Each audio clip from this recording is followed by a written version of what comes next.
So we need to talk about this myth that's being perpetuated that just because private schools and charter schools spend less money per student means that public schools are doing something wrong, because that's not the case. And we hear this talking point more and more regularly, and it's this idea that, oh, public schools are spending sometimes twice as much money per student to educate kids compared to their local charters and private schools, and that must mean that they're being wasteful, or they don't know what they're doing, or we're spending so much money and not getting results, and that's not what's happening. Generally speaking, so I understand if your individual charter or private school's great, but generally speaking, charters and private schools do not educate every student, especially not our high needs students, whether that is special education, behavioral concerns, multilingual learners. Private schools do not have to accept everyone, and they don't. Charter schools do have to accept everyone, but then they get to turn around and say, I don't think that we're the best fit for you right now.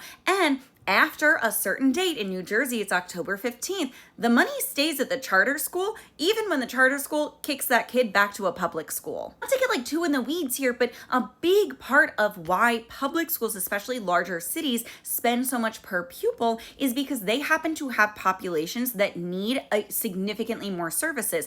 An out-of-district placement for a student could be $100,000. Charter schools and private schools typically don't have out-of-district placements because they don't take those kids. Then we could talk about multilingual learners as well. Those students need more supports. And yeah, public schools educate every single kid that walks through their front door. Privates and charters do not. So it is disingenuous to say that because private schools and charter schools spend less per student, that they're a better education, when anybody working in education knows that's not true.